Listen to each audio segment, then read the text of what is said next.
What's up, guys? Viper FPV here, and today we are talking about the Tango 2 that I have right here. I actually did not get a review copy of this. I actually had to purchase this with my own money. So I actually just wanted to start off the bat and be honest with you guys that I went ahead and picked it up, and this is pretty much my review and my thoughts of it.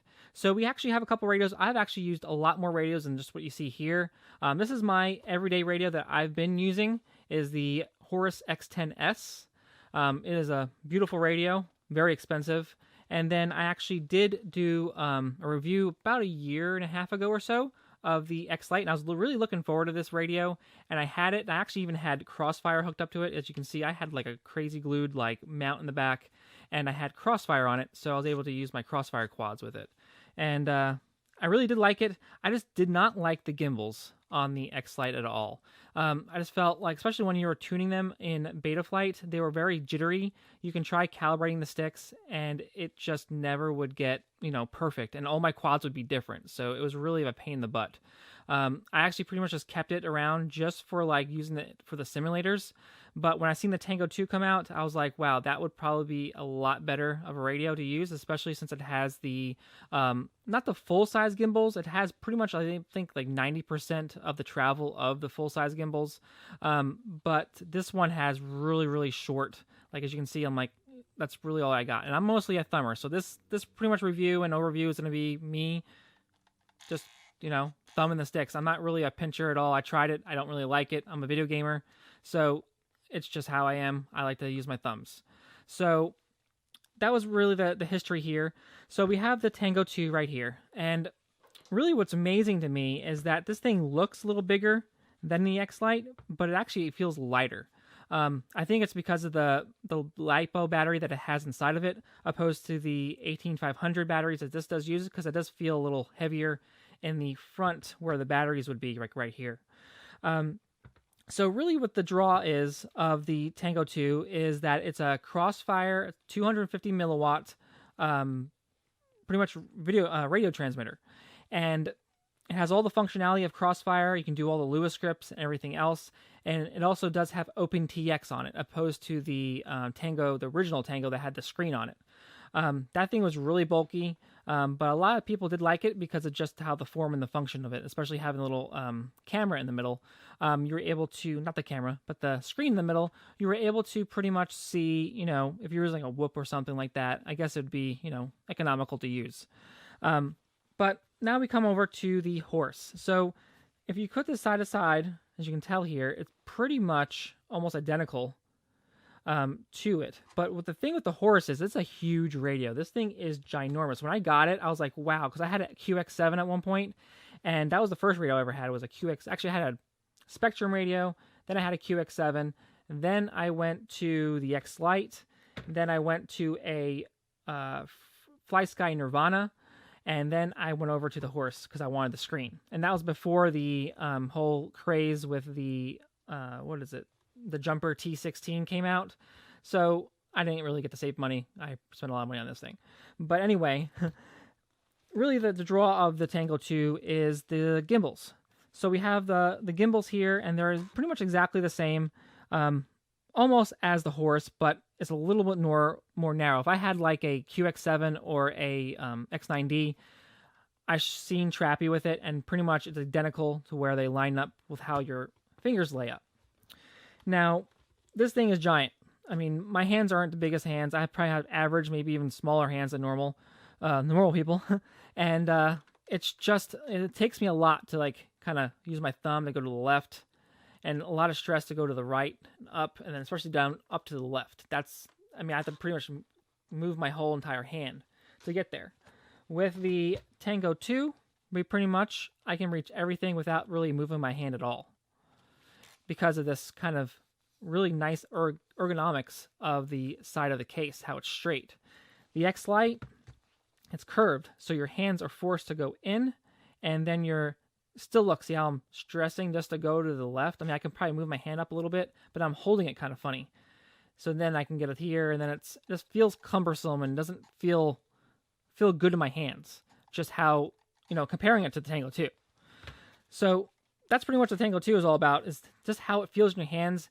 it's a really solid radio. Yes, it's plastic. I wish they maybe one day they'll maybe make some like covers, like some carbon fiber. I know they have like the stick-on covers, but I don't want residue on my radio. I don't want it to be all yucky and sticky after I take it off, or if I want to sell it, who knows. So I like to have like maybe another case I can put on top of it, and then I can just screw it down just like this one and have a really nice looking radio. But this is a nice looking radio. I mean, look at this, how the normal T comes up right here, and you got yourself a nice little radio. And then you can turn it over. Let me put it over like that, and you can kind of use it as a kickstand as well. Now this is the Pro version, so you can also put this thing like in a nice tight bag. You don't have to worry about the gimbals getting messed up. You just pull up these, put it over, and then you got yourself, let me pull it up a little more. There you go. And you got yourself foldable gimbals. Pretty cool, huh? If that's what you want. But you also have the regular version that doesn't have the foldable gimbals for like $40 cheaper. So that's pretty much what that is. So let's go ahead and take a look at the kind of screen. It does have an OLED screen opposed to these ones that use like an LCD. And this one uses like a full color. But let's go ahead and turn it on. And I might have to zoom in. Let's see how it looks here. Welcome to Tango 2. So I'm not sure if you can see this on my footage. Warning. Switch warning. But pretty much that's how it is. Now there is some, caveats to using this. I mean, the screen is tiny. I could see it being a problem during the day, but if you're wearing FPV goggles, I really don't see a point of having a look at the screen while you're flying. Now, if it's a sunny day and you need to change some settings, you might have to get a little shade, maybe or whatever, or maybe turn the brightness up. Depending on where you are, if it's a cloudy day, you probably won't have a problem. But it is a nice little radio we got here. So we got pretty much all the normal screens here. We have our Crossfire screen, which is the main one it goes into, and then we have all the OpenTX screens. So right now it's flashed with Freedom TX, they call it. Eventually they're going to merge it with OpenTX, is what we've been told by TBS. And when that's going to happen, we're not sure. But right now we're pretty much updating it right through the Agent software. If you're familiar with like the, like the Evo VTX, along with the Crossfire module as well. You all use the Agent to update your firmware and all that stuff on your radio and also on the Crossfire. And you pretty much be doing the same exact thing here. It does take internal charging with a USB-C. It also does have an audio output right here. You can also change this antenna right here as well. But you would have to open it up and put one of the SMA extensions on there, and then you'll be able to put any type of antenna you want. I'm happy with the Emerald T. That's what I've been using all this time on my horse. So I'm really kind of excited how to use this thing with, my simulators along with my flying. So this will be kind of my all-in-one. All right, another thing I do like about the Tango 2 is that it has these switches here. I mean, it has these toggle switches here. This is what I'm using, the arm. Then I have this one for like my beeper. And then I also have, and it has these other ones too you can use as momentary switches. It has these two right here, like the buttons. And then we also have these switches here, which are really, really nice. And they work great. I mean, when I first flew it, it was weird pushing a button down, but then you get used to it after a while.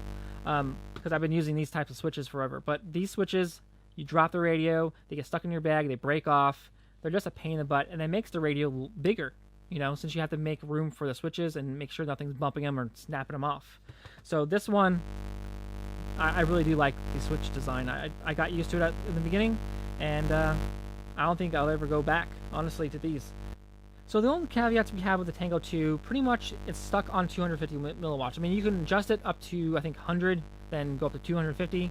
But if you're looking for that long-range stuff, which I believe about 90% of the pilots who fly FPV don't do, you pretty much are fine with the range on this thing. I've flown 250 watts on my micro receiver, and I've even flown out about a mile or two out and have not had a problem on 250 milliwatts. So people saying that they have problems on 250 milliwatts, it's probably because of their antenna placement on their quads. It's not really the 250 milliwatts that's causing the problem. I think it's the antenna placement, how you have it on your quad.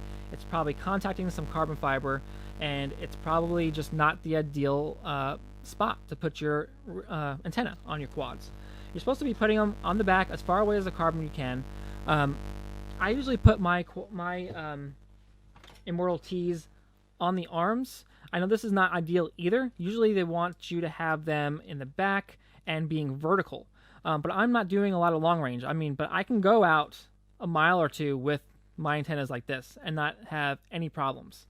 So for some of the people saying that 250 milliwatts is a problem, unless you're flying long range, I don't see how it's a problem.